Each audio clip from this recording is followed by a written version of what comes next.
네, 오늘의 코인 수요일, 오늘도 대표님과 함께 또 시장에 관한 이야기 나눠볼 텐데요. 자, 서범석 대표님 한번 모셔보고요. 이 시장 또 어떻게 분석하시는지 이야기 바로 한번 들어보겠습니다. 대표님 반갑습니다. 네, 안녕하세요. 서범석입니다. 지난주에 짧은 머리 잘 어울린다고 말씀드렸는데 그 정도가 아니라 뭐랄까 아이돌 갓 데뷔한 아이돌 같다. 무슨 소리세요? 그러니까 잘 어울리는 정도가 하여튼 엄청 괜찮으신 것 같고. 덕분에 악플이 달릴 수도 있을 것 같은데요, 대표님? 뭐 아닐 거예요. 네, 좋은 댓글 많이 감사합니다. 달릴 것 같고. 지난 주말에 이제 저 또 캠핑을 갔었는데 그때 이제 영화를 하나 봤습니다. 어떤 영화 그 보셨어요? 황정민, 염정아 주연의 크로스라고 원래 영화 이제 극장 개봉 예정이었는데 이제 OTT로 땡플릭스로 이제 넘어온 그런 평들은 별로 안 좋더라고요. 근데 이제 평을 보기 전에 봤는데 저는 재밌게 봤어요. 재밌다고 저희 어머니도 그러시는데. 예, 저도 재밌게 코미디인데 이제 액션 추격도 있고 뭐 나름 반전도 있고 뭐 그런 영화인데 이제 제 약간 아쉬웠던 코미디가 좀 더 컸으면 어떨까 이런 이제 있었는데 어쨌든 저는 재밌게 봤습니다. 재밌게 봤는데 뭐 영화 속에 이제 그 얘기하고 싶은 게 뭐냐면 이제 거기에 또 이제 범죄 또 자금을 또 세탁하고 이런 내용이 나오는데 크리프토. 역시나 비트코인을 활용하더라. 네. 그래서 좀 재밌게 봤는데 이제 보통 이제 영화나 드라마에 이제 가상 자산 비트코인이 나올 때는 아니 그 작가들이 상상력이 그거밖에 안 되는지 늘 자금 세탁하는 걸로밖에 안 나와요. 그런데 쓰이는 걸로 나오더라고요. 그러니까 네. 뭐 꼭 좋은데 쓰이는 그거는 걸 없어요. 뭐 할 네. 필요는 까지는 없죠. 기대를 네. 안 하더라도 상상력이 그 정도밖에 안 되는 거야. 지금 사토시 나카모토가 누구인지도 상당히 궁금해하고 또 다양하게 쓸 방법들이 많은데 결국 비트코인이 어딘가 등장했다면 꼭 사기 아니면은 자금 세탁. 그래서 작가들의 상상력을 부탁드린다는 말씀을 먼저 드리고 시작을 할까 합니다. 너무 좋은 이야기네요. 네. 예.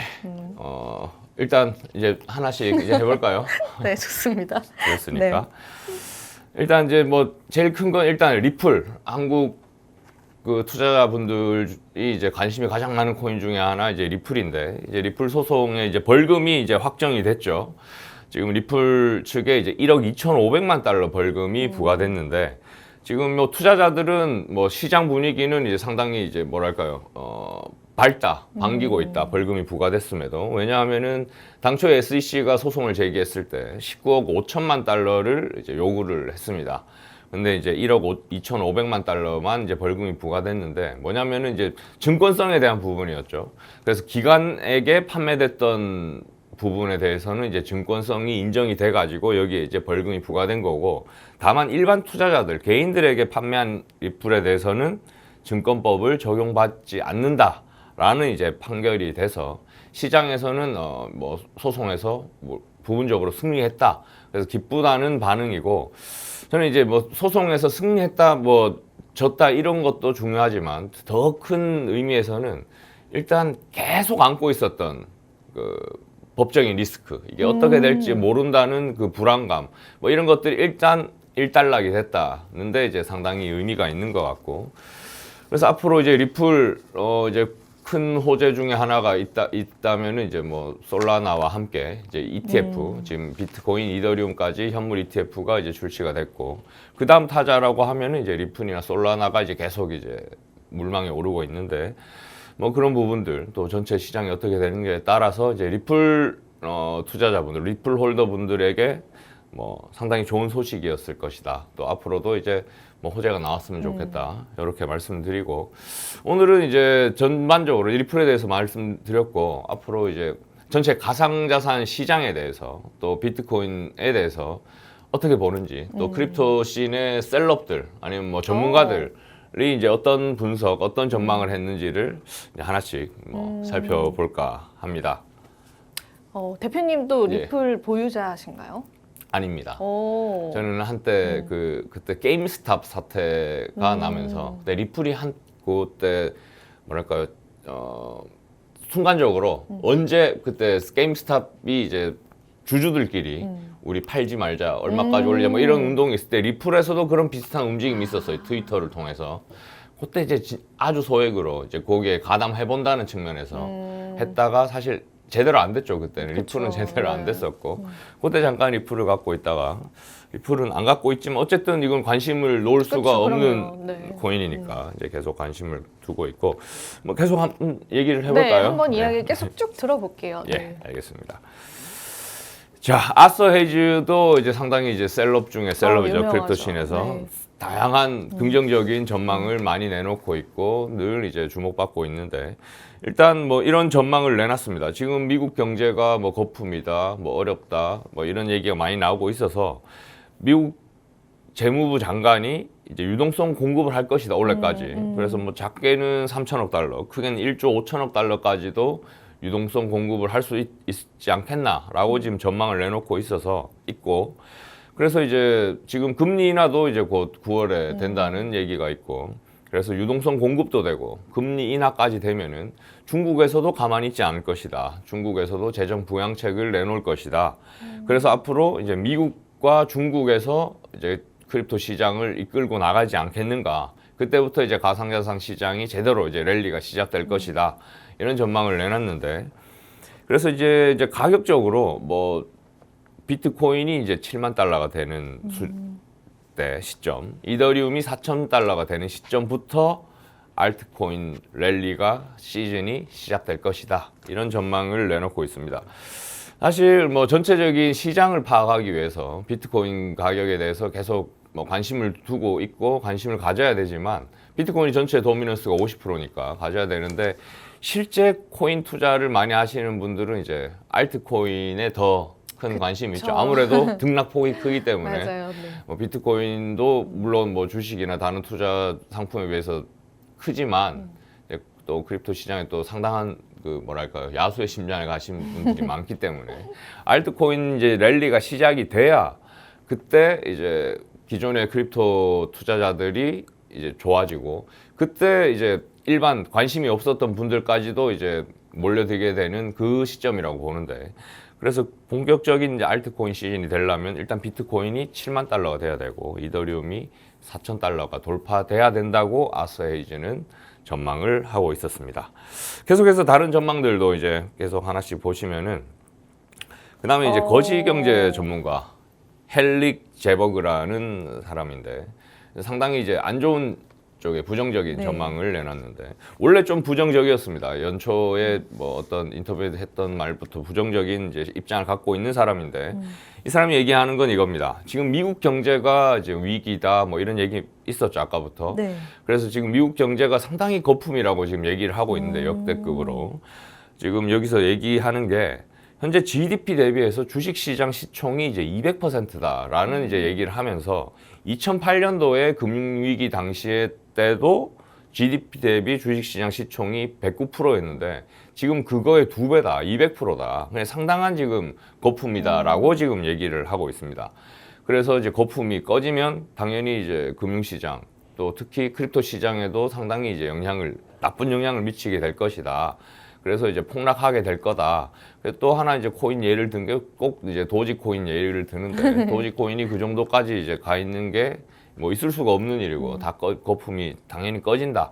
이런 측면으로 지금 얘기를 하고 있습니다. 그래서 여기서 이제 얘기하고 싶은 거는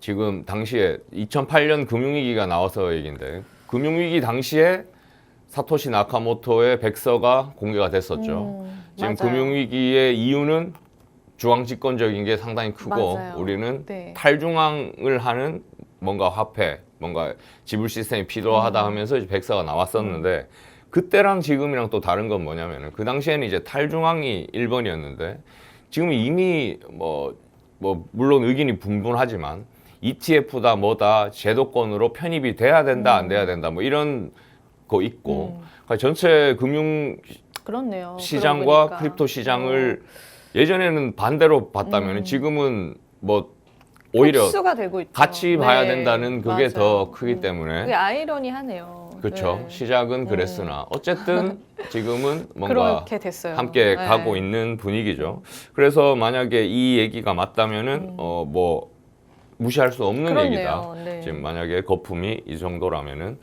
그래서 지금 어쨌든 가장 중요한 건 지금 시점에서 거시경제가 어떻게 되는지를 봐야 되는 게 가장 중요한 시점이고 이런 전망이 있었다는 거 알려드리고 그다음 얘기인데요. 지금 비트코인이 초반에 ETF가 되면서 쫙 올랐다가 지금 많이 떨어지고 지금 뭐 거의 횡보하고 있는 수준으로 있죠. 봐야 네. 되는데 그래서 지금 비트코인이 하락한 이유가 최근에 뭐냐라고 지금 뭐 번스타인에서 이제 전망을 한 게 있는데 지금 트럼프가 이제 상당히 이제 친 비트코인, 친 암호화폐 정책을 막 발표를 하면서 비트코인 오르는 듯 했으나 지금 떨어지고 있는데 여기서 얘기하는 건 그겁니다. 카밀라 해리스가 이제 트럼프의 대항마로 출마를 하게 되면서 떨어지게 된 거다라고 얘기를 하면서 지금 현재 여론조사에서 뭐 카밀라 해리스가 트럼프를 앞서고 있다고 해요. 있으니까요. 그죠? 그런 이유가 네. 지금 최근에 가장 큰 이슈고. 맞아요. 그래서 시장 심리로 봤을 때 트럼프가 이기면 이제 시장이 긍정적이고 해리스는 부정적이다라고 지금 볼 수가 있고 요 이제 근거로 본 게 해리스가 그 후보로 지명이 되면서 그 시점에 비트코인이 한 3% 정도 빠졌다고 해요. 그래서 대선을 상당히 중요하게 봐야 되는데 뭐 그동안도 뭐 대선이나 뭐 이런 것들에 영향을 받아왔지만 이렇게 대선에 뭐랄까요 그 대표적인 테마로 가상자산이 떠올랐던 적은 처음이다. 정말로요. 네. 그래서 그 측면으로 봤을 때는 뭐랄까요 그 긍정적인 측면이라고 봐야 되죠. 상당히 이제 인지도가 굉장히 올라왔으니까. 높아진 것 같아요. 네. 그렇죠. 근데 이제 대선 결과가 어떻게 될지 이제 계속 지켜봐야 될 것 같습니다. 그 다음에 이제 블러 창업자 티에슌 로케레라는 사람이 했던 얘기인데 지금 사이클을 안 볼 수가 없죠. 과거에는 네. 어땠고 지금은 어떨 것이다 전망하는데 사이클을 안 볼 수가 없는데 현재 사이클은 이전과는 다르다. 그러니까 지금 말하는 사이클은 올 초부터 이제 상승했던 그때부터 사이클 시작이라고 봤을 때 또 반감기가 시작이 됐고 봤는데 과거랑은 사이클이 다르다라고 얘기를 하고 있는데 블러는 뭐냐면은 이제 NFT 마켓플레이스에서 1등하는 마켓플레이스라고 보면 됩니다. 독보적인 NFT 마켓플레이스 오픈시가 있었는데 그 이후에 후발주자로 나왔음에도 이제 1등을 차지한 그런 이제 플랫폼인데 그 창업자가 이제 한 전망입니다.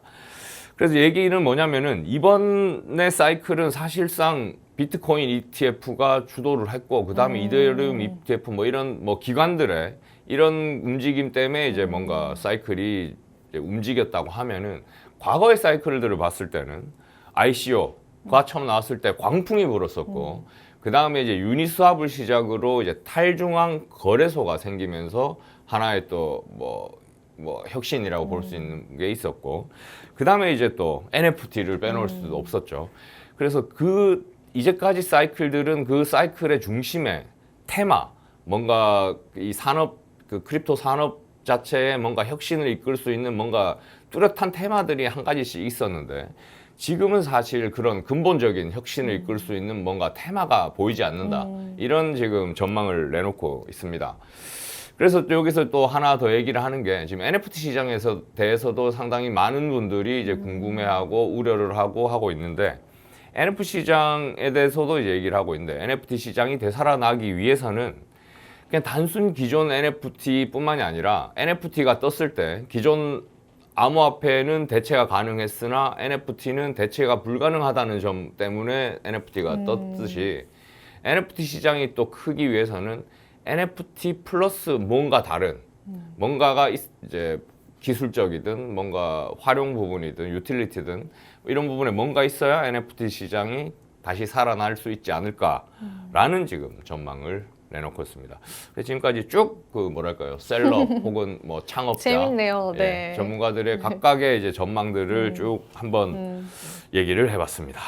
네, 그렇습니다. 저희가 여러 셀럽들의 이야기들이 사실 각각 좀 다릅니다. 근데 대표님이 생각하실 때는 그래도 누구의 이야기가 가장 좀 공감이 가시고 또 본인의 생각과도 좀 맞으시나요? 예, 꽉 누구가 맞고 틀렸다 이런 얘기하기보다 일단 전반적으로 다 이제 동의가 되기 때문에 이제 소개를 했던 거고 이제 저는 이제 늘 얘기했듯이 9월에 금리 인하 그리고 11월에 대선 이런 것들이 어떻게 이게 시나리오가 화학 될지. 자국을 시너지를 일으키면서 폭발을 할지 아니면 서로 상쇄가 되면서 사그라들지 그게 상당히 이제 9월 11월 중요하다고 보고 있습니다. 그리고 또 하나 이제 아스 에이즈 갑자기 이제 뭐 유동성 공급 얘기까지 나왔는데 맞아요. 만약에 그것까지 가능하게 된다면 세 가지가 합쳐진다면 상당히 폭발할 수도 있지 않겠는가 일단은 네. 그렇게 보고 있습니다. 말씀하신 것처럼 되셨으면 좀 좋겠습니다. 그만큼 우리가 또 여러 가지 또 가능성들이 시장에 공존하는 만큼 면밀하게 좀 살펴보시면서 전략을 세워보셔야 될 것 같고요. 자, 오늘도 또 도움되는 말씀 또 잘 청해 듣는 시간이었습니다. 자, 그래서 또 우리 비트코인 보유자분들 또 투자자분들께서 또 좋은 전략들 가져가실 수 있도록 저희 방송 계속 노력해 보도록 할게요. 자, 오늘은 여기서 한번 인사드리도록 하겠습니다. 본 방송에서 제공하는 정보는 투자 판단에 대한 조언일 뿐입니다. 가치 판단과 상승 하락 보장하고 있진 않다라는 점 유지 부탁드리고요. 자, 저희는 내일 이 시간에 더 알찬 정보들 찾아뵙도록 할게요. 오늘도 시청해주신 여러분 고맙습니다.